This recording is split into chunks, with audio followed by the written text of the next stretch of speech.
नमस्कार साथियों, मैं अनुष्का एक बार फिर से आप सभी का बहुत बहुत स्वागत और अभिनंदन करते हैं आपके अपने YouTube चैनल शायद सहपाठी में। तो साथियों, आज मैं लेकर आई हूँ मन्नू भंडारे जी की पटकथा रजनी, या इनकी आत्मकथा एक कहानी याबी से लिया गया है। तो कथा शुरू करने से पहले आइए उनके जीवन परिचय के महत्वपूर्ण बिंदुओं पर चर्चा कर लेते हैं। मन्नू भंडारी एक प्रसिद्ध लेखिका हैं। इनका जन्म 1931 में भानपुरा मध्य प्रदेश में हुआ था। इनकी प्रमुख रचनाओं में है एक प्लेट सैलाब, में हार गई, तीन निगाहों की एक तस्वीर, यही सच है, त्रिशंकु, आंखों देखा झूठ, ये इनका कहानी संग्रह है। आपका बंटी, महाभोज, एक इंच मुस्कान, या अपने पति राजेंद्र यादव के साथ इन्होंने मिलकर लिखा था एक इंच मुस्कान। और पटकथाएं में रजनी है, निर्मला, स्वामी, दर्पण। इनका जो निधन हुआ था अभी हाल में 2021 में ही इनका निधन हुआ है। तो चलो आइए अब देर न करते हुए इनको जो सम्मान मिले हैं, आइए सम्मान पे भी चर्चा कर लेते हैं।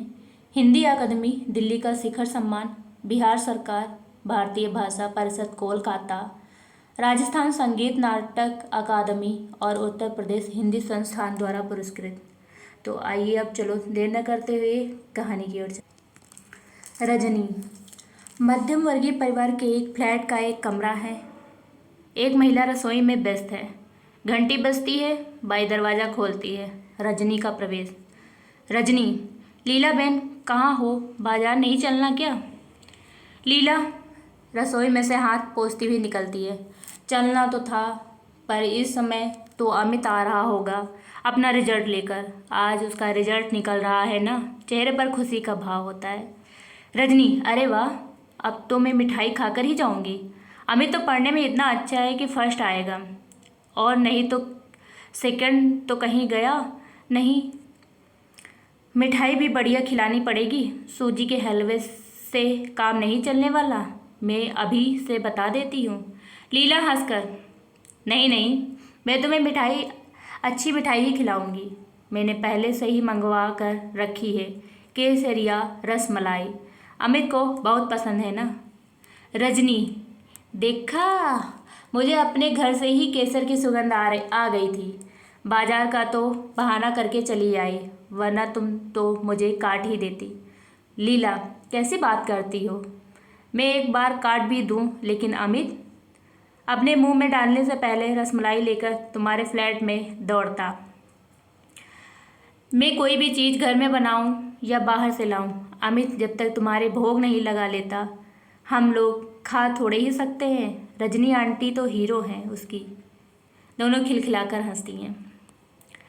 रजनी, बहुत मेधावी बच्चा है।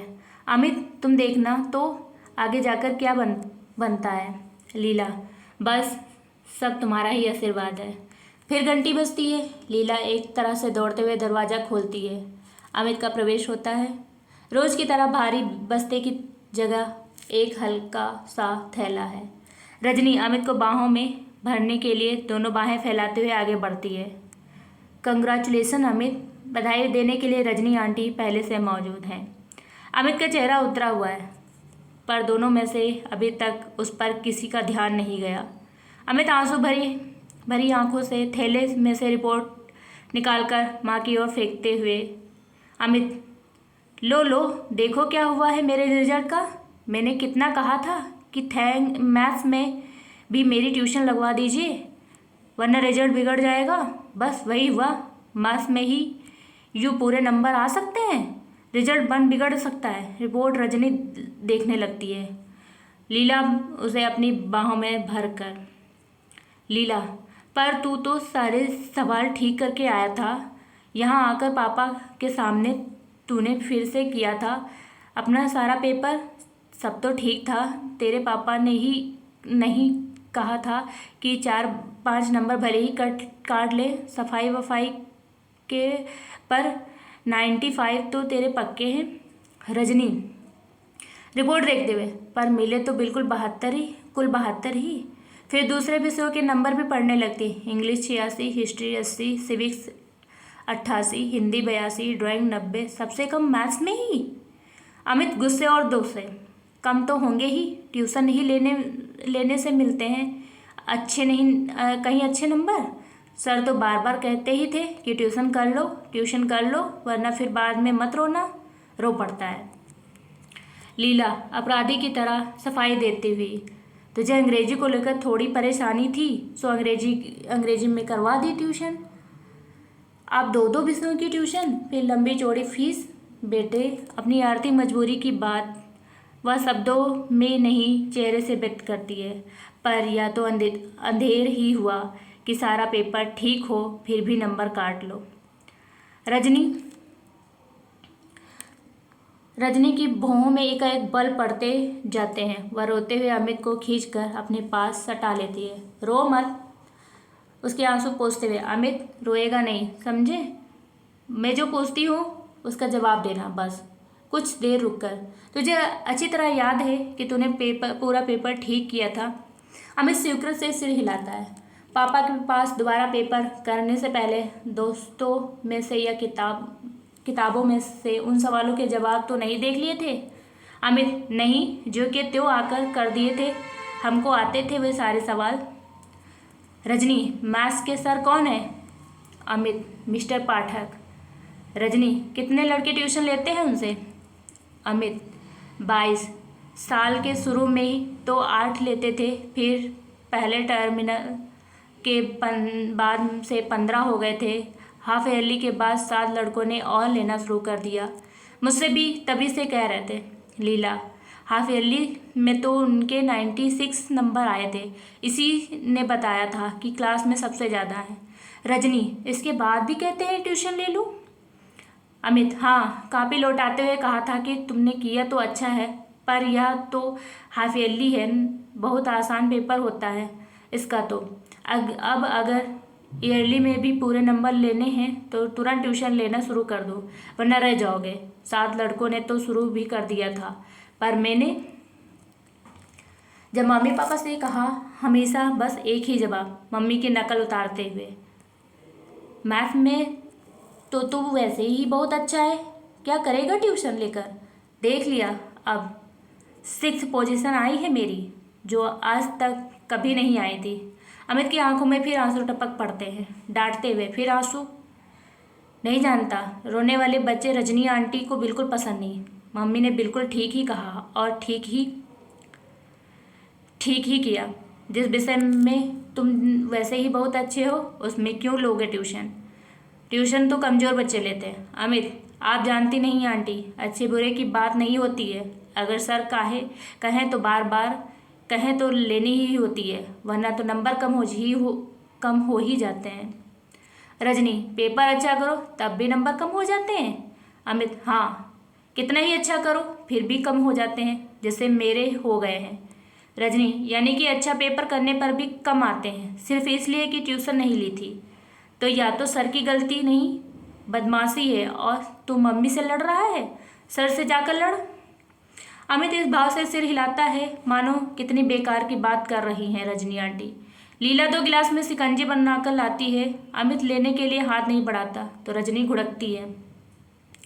रजनी चलो पियो शिकंजी, देखते नहीं चेहरा कैसे पसीना पसीना हो रहा है। दोनों शिकंजी पीने लगते हैं। इस दौरान रजनी कुछ सोच रही थी, शिकंजी ख़त्म करके। अमित कल आप 9 बजे तैयार रहिए, अमित साहब आपके ट्यूशन स्कूल चल रहा है। अमित एकदम डर जाता है। कल से तो छुट्टी है, पर आप अगर स्कूल जाकर कुछ कहेंगी तो सर मुझसे बहुत गुस्सा हो जाएंगे।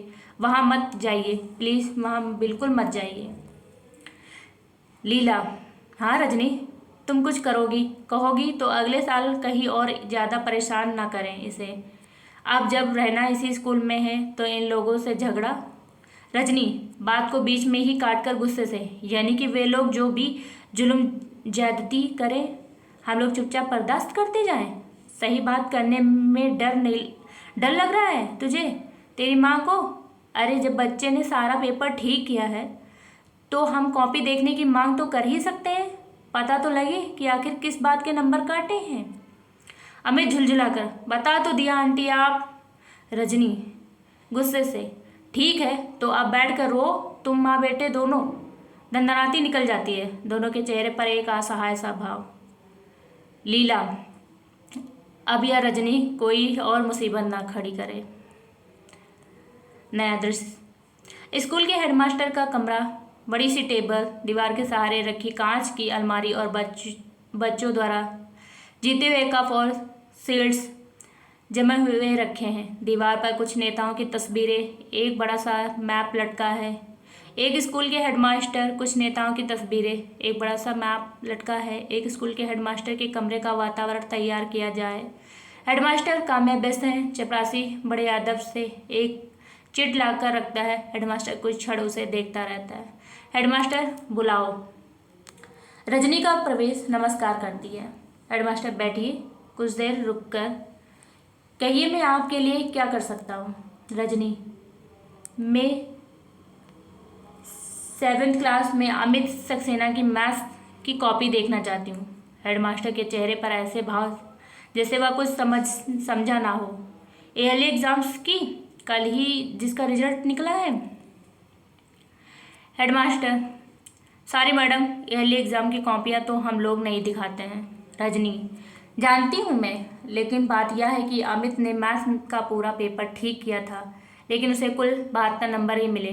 कॉपी देखकर सिर्फ यह जानना चाहती हूँ कि अमित को अपने बारे में कुछ गलतफहमी हो गई थी या एक एक शब्द पर जोर देकर गलती एग्जामिनर ने की है। हेडमास्टर, सारी बात को बहुत हल्के ढंग से लेते हुए, आप भी कमाल करती हैं। बच्चे ने कहा और आपने मान लिया। अरे हर बच्चा घर जाकर यही कहता है कि उसने पेपर बहुत अच्छा किया है और उसे बहुत अच्छे नंबर मिलेंगे। अगर हम इसी का तरह कॉपियाँ दिखाने लग जाएं तो यहाँ तो पेरेंट्स की भीड़ लगी रहे सारे समय।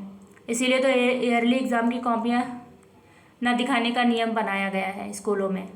रजनी अपने गुस्से पर काबू पाते हुए, देखिए आप चाहे तो अमित का पूरा रिजल्ट देख सकते हैं।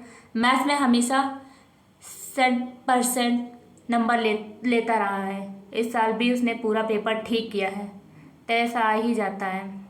कॉपी देखकर मैं सिर्फ यह जानना चाहती हूँ कि नंबर आखिर कटे किस बात के हैं। हेडमास्टर, आप बहस करके बेकार ही अपना और मेरा समय बर्बाद कर रही हैं। मैंने कह दिया ना कि इन कॉपियों को दिखाने का नियम नहीं है और मैं नियम नहीं तोड़ूंगा। रजनी व्यंग से, नियम? यानी कि आपका स्कूल बहुत नियम से चलता है? हेडमास्टर गुस्से से, what do you mean? Rajni, I mean what I से। नियम का जरा भी ख्याल होता तो इस तरह की हरकतें नहीं होती स्कूल में। कोई बच्चा बहुत अच्छा है किसी विषय में, फिर भी उसे मजबूर किया जाता है कि वह ट्यूशन ले। यह कौन सा नियम है आपके स्कूल का? हेडमास्टर, देखिए यह टीचर्स और स्टूडेंट का अपना आपसी मामला है। वो पढ़ने जाते हैं और वे पढ़ाते हैं। इसमें ना स्कूल आता है ना स्कूल के नियम। इस बारे में हम क्या कर सकते हैं? रजनी, कुछ नहीं कर सकते हैं आप तो मेहरबानी करके यह कुर्सी छोड़ दीजिए, क्योंकि यहाँ पर कुछ कर सकने वाला आदमी चाहिए जो ट्यूशन के नाम पर चलने वाली धांधलियों को रोक सके, मासूम और बेगुनाह बच्चों को ऐसे टीचर्स के शिकंजों से बचा सके जो ट्यूशन ना लेने पर बच्चों के नंबर काट लेते हैं। और आप हैं कि कॉपियाँ न दिखाने के नियम से उनके सारे गुनाह ढक देते हैं। हेडमास्टर चीख कर, will you please get out of this room, जोर से घंटी बजाने लगता है। दौड़ता हुआ चपरासी आता है, मैम साहब को बाहर ले जाओ। रजनी, मुझे बाहर करने की ज़रूरत नहीं है। बाहर कीजिए उन सब टीचर्स को जिन्होंने आपकी नाक के नीचे ट्यूशन का यह घिनौना रैकेट चला रखा है। बैंक से, पर आप तो कुछ कर ही नहीं सकते, इसीलिए अब मुझे ही कुछ करना होगा और मैं करूँगी, देखिएगा आप। तमतमाती हुई निकल जाती है। हेडमास्टर चपरासी पर ही बिगड़ पड़ता है। जाने किसको भेज देते हो भीतर। चपरासी, मैंने तो आपको स्लिप लाकर दी थी साहब। हेडमास्टर गुस्से में स्लिप की चिंदी करके फेंक देता है, कुछ इस भाव से मानो रजनी की ही चिंदियाँ बिखेर रहा हो। नया दृश्य फिर से स्टार्ट होता है। रजनी का फ्लैट। शाम का समय, घंटी बजती है। रजनी आकर दरवाज़ा खोलती है। पति का प्रवेश। उसके हाथ में ब्रीफकेस लेती है। पति, जूते खोलते हुए, तुम आज के दिन में कहीं बाहर गई थी क्या? रजनी, तुम्हें कैसे मालूम? पति, फ़ोन किया था, एक फाइल रह गई थी, सोचा चपरासी को भेज कर मंगवा लूँ, पर कोई घर में हो तब ना। पति के चेहरे पर खींच भरा गुस्सा पुता हुआ है। रजनी, तुम फाइल भूल गई, और जिसके बारे में मुझे पता भी नहीं, पर फिर भी उसके लिए मुझे घर बैठना चाहिए? यह कौन सी बात हुई? पति, जरा शांत होते हुए, अच्छा गई कहाँ थी? रजनी एक स्कूल का नाम लेती है। पति स्कूल का नाम दोहराता है। तुम क्या करने गई थी वहाँ? रजनी गदगद भाव से, पहले चाय ले आऊँ फिर बताती हूँ। कैमरा रजनी के साथ किचन में गुनगुनाते हुए रजनी खाने का भी कुछ बना रही थी। लगता है जो कुछ करके आई है उससे बहुत प्रसन्न है। दृश्य फिर बाहर के कमरे में। नाश्ते की प्लेट काफ़ी खाली हो चुकी है, जिससे लगे कि रजनी सारी बात बता चुकी है। रजनी बोलती बंद कर दी हेडमास्टर साहब की। जवाब देते नहीं बना तो चिल्लाने लगे, पर मैं क्या छोड़ने वाली हूँ इस बात को? पति, अच्छा मास्टर लोग ट्यूशन करते हैं या धंधा करते हैं, पर तुम्हें अभी बैठे बिठाए इससे क्या परेशानी हो गई? तुम्हारा बेटा तो अभी पढ़ने नहीं जा रहा है ना? रजनी एकदम भड़क जाती है। यानी कि मेरा बेटा जाए तभी आवाज़ उठानी चाहिए, अमित के लिए नहीं उठानी चाहिए? और जो इतने इतने बच्चे इसका शिकार हो रहे हैं उनके लिए नहीं उठानी चाहिए? सब कुछ जानने के बाद भी नहीं उठानी चाहिए? पति, ठेका लिया है तुमने सारी दुनिया का? रजनी, देखो तुम मुझे फिर गुस्सा दिला रहे हो। रवि, गलती करने वाले तो है ही गुनाहगार, पर उसे बर्दाश्त करने वाले भी कम गुनाहगार नहीं होता। जैसे लीला बहन और कांति भाई और हजारों हजारों माँ बाप। लेकिन सबसे बड़ा गुनाहगार तो वह है जो चारों तरफ अन्याय, अत्याचार और तरह तरह की धांधलियों को देखकर भी चुप बैठा रहता है, जैसे तुम नकल उतारते हुए। हमें क्या करना है? हमने कोई ठेका ले रखा है दुनिया का?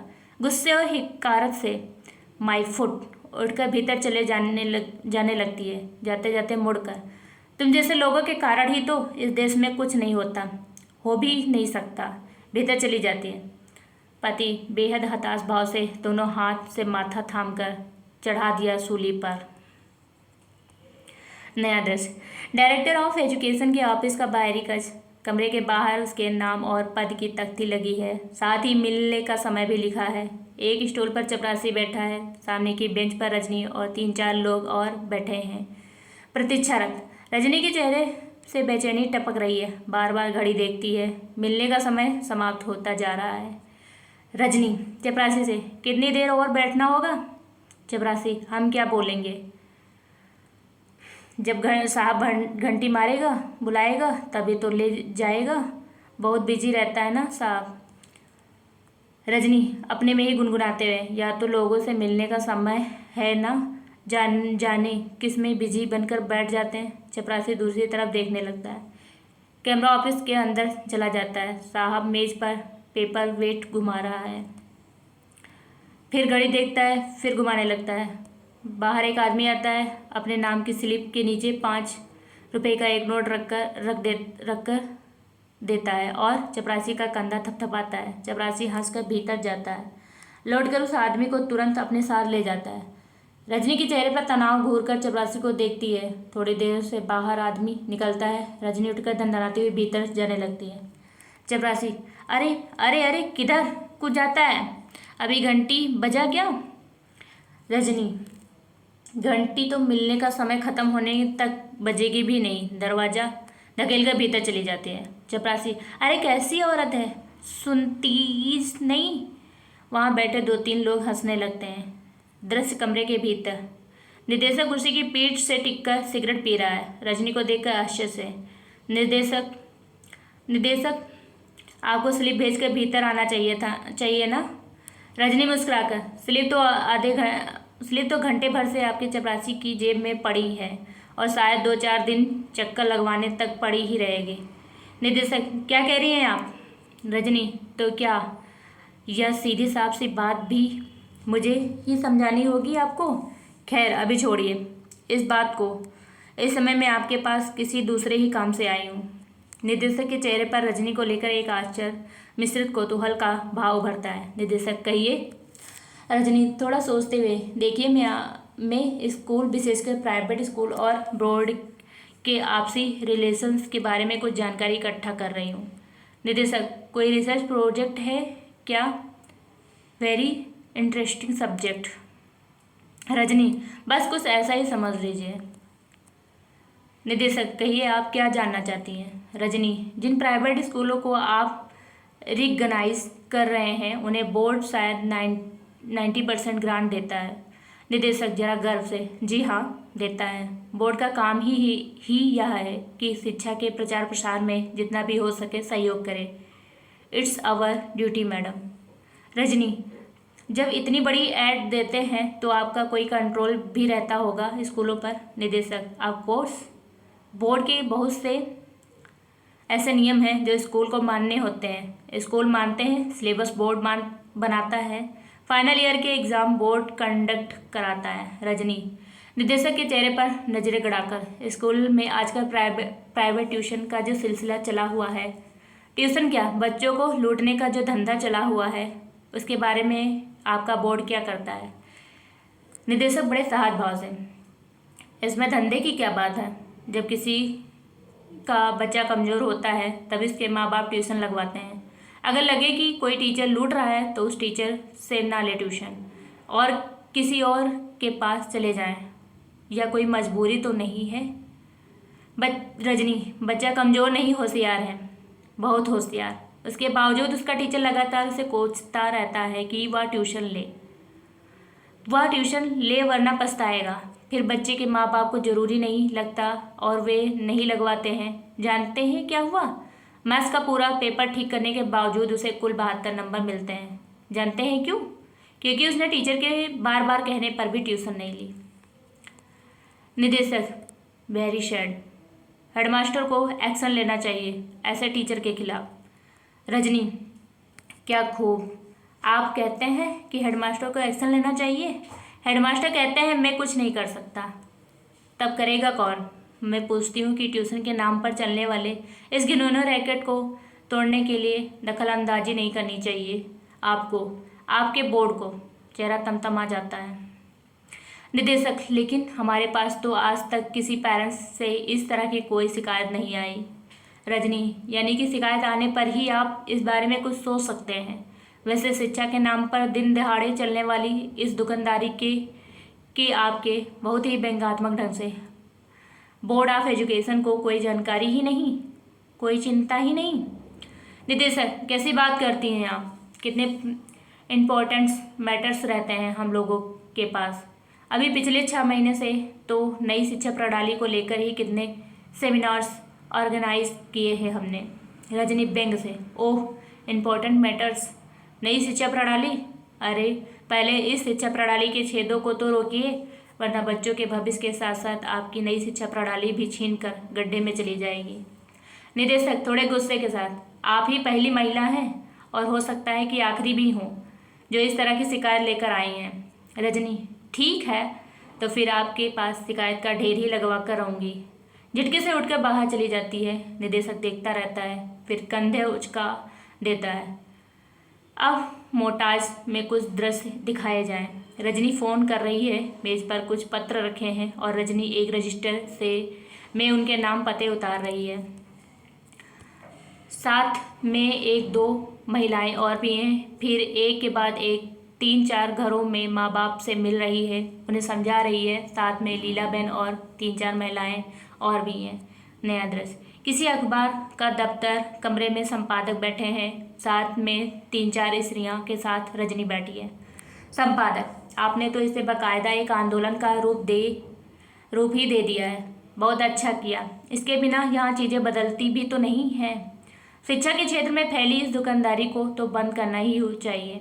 रजनी एकाएक जोश में आकर, आप भी महसूस करते हैं ना ऐसा? तो फिर साथ दीजिए हमारा। अखबार यदि इश्यू को उठा ले और लगातार इस पर चोट करता रहे तो फिर वह थोड़े से लोगों की बात नहीं रह जाती है, सबकी बन जाती है। आंखें मूंद कर नहीं रह सकता, फिर कोई उससे, आप सोचिए जरा, अगर इसके खिलाफ कोई नियम बनता है तो आवेश के मारे जैसे बोला ही नहीं जा रहा। कितने पेरेंट्स को राहत मिलेगी, कितने बच्चों का भविष्य सुधर जाएगा, उन्हें अपनी मेहनत का फल मिलेगा, माँ बाप के पैसे का नहीं। शिक्षा के नाम पर बचपन से ही उनके दिमाग में जो या तो नहीं भरेगा कि पैसे से ही सब कुछ है। वे संपादक हंसकर, बस बस मैं समझ गया आपकी सारी तकलीफ, आपका सारा गुस्सा। रजनी, तो फिर दीजिए हमारा साथ, उठाइए इस इश्यू को, लगातार लिखिए और धुआंधार लिखिए। संपादक, इसमें आप अखबार वालों को अपने साथ ही पाएंगे।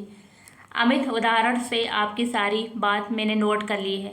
एक अच्छा राइट अप तैयार करके पीटीआई के द्वारा मैं एक साथ फ्लैश करवाता हूँ। रजनी गदगद होते हुए, एक काम और कीजिए, 25 तारीख को हम लोग पेरेंट्स की एक मीटिंग कर रहे हैं, राइट अप के साथ इसकी सूचना भी दे दीजिएगा तो सब लोगों तक खबर पहुंच जाएगी। व्यक्तिगत तौर पर तो हम मुश्किल से 100-125 लोग से संपर्क कर पाए हैं, वह भी दिन रात भाग दौड़ करके। जरा सा रुक कर अधिक से अधिक लोगों के आने के आग्रह के साथ सूचना दीजिए। संपादक जी। सब लोग हंस पड़ते हैं। रजनी, ये हुई ना कुछ बात। नया दृश्य, मीटिंग का स्थान, बाहर कपड़े का बैनर लगा हुआ है, बड़ी संख्या में लोग आ रहे हैं और भीतर जा रहे हैं। लोग खुश हैं, लोगों में जोश है, विरोध और विद्रोह का पूरा माहौल बना हुआ है। दृश्य कटकर अंदर जाता है, हाल भरा हुआ है, एक और प्रेस वाले बैठे हैं, इसे बाकायदा फोकस करना है। एक महिला माइक पर से उतरकर नीचे आती है, हाल में तालियों की गड़गड़ाहट। अब मंच पर से उठकर रजनी माइक पर आती है। पहली पंक्ति में रजनी के पति भी बैठे हैं। भाइयों और बहनों, इतनी बड़ी संख्या में आपकी उपस्थिति और जोश ही बता रहा है कि अब हमारी मंजिल दूर नहीं है। इन 2 महीनों में लोगों से मिलने पर इस समस्या के कई पहलू हमारे सामने आए हैं। कुछ अभी आप लोगों ने भी यहाँ सुने। कुछ रुक कर यह भी सामने आया कि बहुत से बच्चों के लिए ट्यूशन ज़रूरी भी है। माएँ इस लायक नहीं होती हैं कि अपने बच्चे को पढ़ा सकें, और पिता जरा रुक कर, जैसे वे घर के और किसी काम में जरा सी भी मदद नहीं करते, बच्चों को भी नहीं पढ़ाते। ठहाका कैमरा उसके पति पर भी जाए।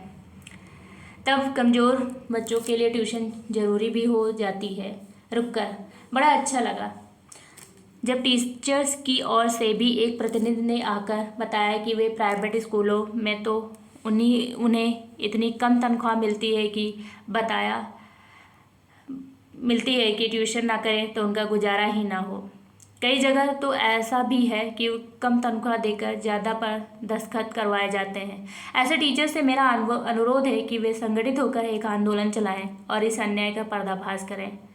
हाल में बैठा हुआ पति धीरे से फुसफुसाता है, लो, अब एक और आंदोलन का मसाला मिल गया।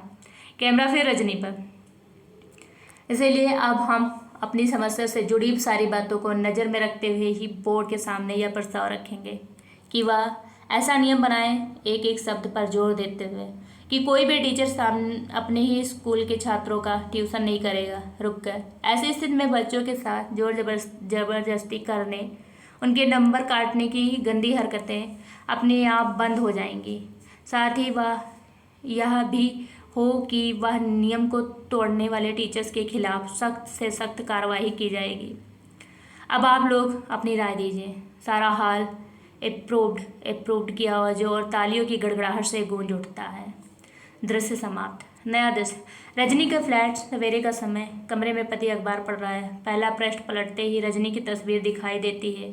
जल्दी जल्दी पढ़ता है, फिर एकदम चिल्लाता है। पति, अरे रजनी सुनो तो, बोर्ड ने तुम लोगों का प्रस्ताव जो का त्यों स्वीकार कर लिया है। रजनी भीतर से दौड़ती हुई आती है, अखबार छीनकर जल्दी जल्दी पढ़ती है, चेहरे पर संतोष, प्रसन्नता और गर्व का भाव। रजनी, तो मान लिया गया हमारा प्रस्ताव, बिल्कुल जैसे का तैसा, और बन गया यह नियम। खुशी के मारे अखबार को ही छाती से चिपका लेती है।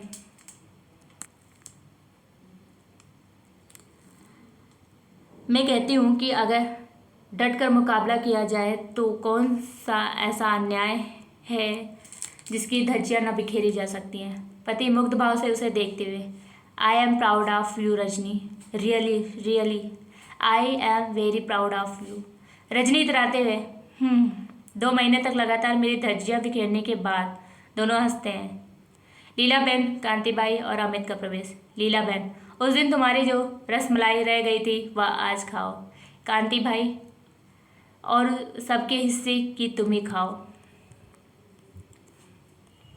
अमित दौड़कर अपने हाथ से उसे रसमलाई खिलाने जाता है, पर रजनी उसे अमित के मुंह में ही डाल देती है। सब हंसते हैं। हंसी के साथ ही धीरे धीरे दृश्य समाप्त हो जाता है। यहीं पर इस कहानी का अंत हो जाता है। तो मिलते हैं अगले वीडियो में। अगर कहानी अच्छी लगी हो तो लाइक और शेयर ज़रूर कर दीजिएगा। मिलते हैं अगले वीडियो में, तब तक के लिए नमस्कार।